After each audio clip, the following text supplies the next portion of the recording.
In 2015, 18,235 adults were asked whether they thought the world was getting better, worse, or neither.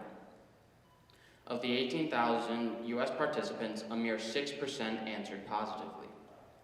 We as humans are inherently pessimistic beings. There is ample empirical evidence suggesting a tenfold difference between the way our brains process negative versus positive information. Simply put, we're hardwired for pessimism. So what differentiates the odd ones out, the 6% that see hope in our world? Do they possess some sort of superpower? While I'd love to say the answer to that question is yes, the fact of the matter is that perspective plays an imperative role in just about every aspect of life. Nowadays, the media is aware that we pay more attention to the negatives and they form their businesses around this fact. Thus, good or positive news networks typically fail as businesses. Today's greatest example of one-sided media coverage is COVID-19. Each time you turn on the news, it looks a little something like this. Think about it. Have you ever watched TV and been pleasantly surprised by some COVID-related information? While it appears a bit odd that these networks are making their money by discussing our country's deterioration,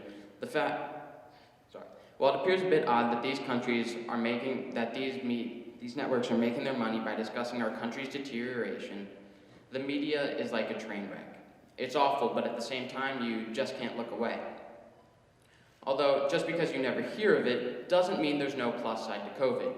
For every uphill, there must be a downhill. That being said, I'm not here to deliver you some positive statistics and leave you with a temporary feeling of serenity. Instead, there's more value in discussing the future possibilities that have emerged as a result of COVID. As we're all aware, lockdown drastically changed our environment. A great example is the case of Punjab, India. Because of lockdown, for the first time in 30 years, the people of Punjab could see the Himalayan mountains from their city.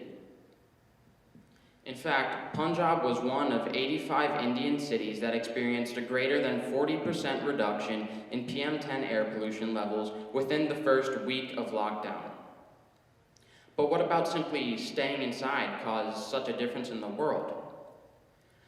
If we take into consideration our pre-COVID lives, it's apparent that the greatest affected aspects were and still are school/work.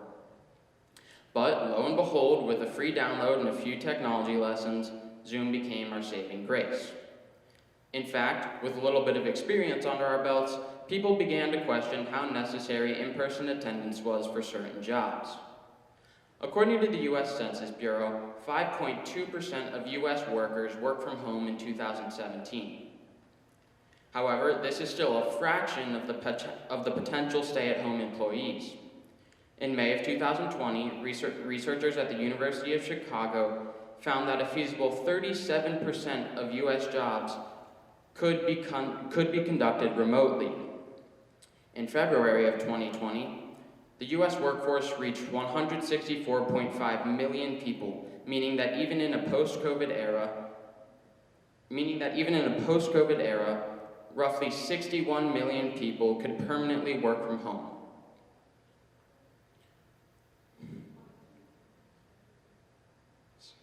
Meaning that roughly 61 million people could permanently work from home. With fewer people traveling to work, there is less of a chance for air pollution. As a result, carbon emissions reduce. To put it into perspective, Los Angeles, which has notoriously pollution-choked skies, possessed their moment of cleanest air in the world last year.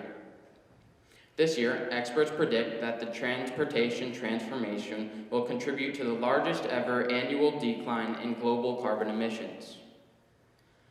Similarly, being stuck at home has brought out the independence within us all. Cooking at home benefits the environment because it requires fewer resources than ordering in or eating out, both of which have packaging, processing, and transportation added on to their carbon footprints. Likewise, this forced independence has encouraged many people to reconsider their pre-pandemic, more materialistic lives.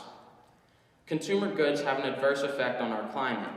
Extraction of raw materials, processing, retail and storage, consumer use, and disposal all result in carbon emissions. However, in the grand scheme of things, these changes, they're likely to be temporary. While a considerable amount of people have changed their lives for the better, an even larger amount is ready to go back to normal. An even larger amount is ready to go back to normal. Despite their benefits, these improvements will not magically fix the climate, and to be quite frank with you, they're easily reversible. COVID's sincere benefits come from countries acting upon the improvements they witnessed during the lockdown. Let's look at the European Union. Recently, the executive branch of the European Union has introduced the world's greenest stimulus plan, an $825 billion economic recovery plan aimed at becoming carbon neutral by 2050. The plan includes financing for renewable energy, charging for electric vehicles, and other carbon emission-friendly projects, such as retrofitting old buildings and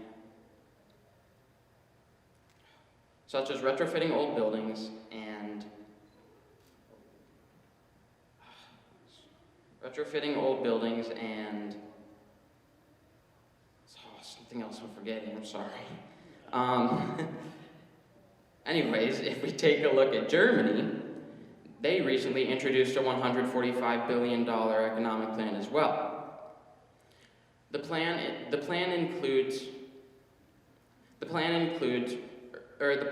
puts forth 1/3 of its funds towards public transportation, electric vehicles, and renewable energy.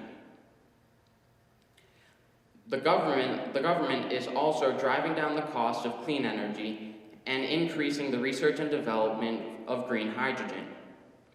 Likewise, France is investing $8.8 billion into its car industry, with the aim of becoming the biggest producer of electric vehicles in Europe. Additionally, its economic plan has financial incentives to encourage people to switch from their older cars to newer electric and lower emission cars. Akin to all the rest, Japan is also making efforts. Its Green New Deal is aimed at becoming the first East Asian country to commit to a goal of net zero emissions by 2050. The plan includes a carbon tax, investment in renewable energy, and an end to publicly financing fossil fuel projects. With a mindset of the grass is always greener, you'll always see the glass is half empty. In a world where the media feeds off of the brain functionalities, it's far too easy to get caught up in the negatives. All it takes is an alternate perspective to be a part of the 6% that believes the world is getting better.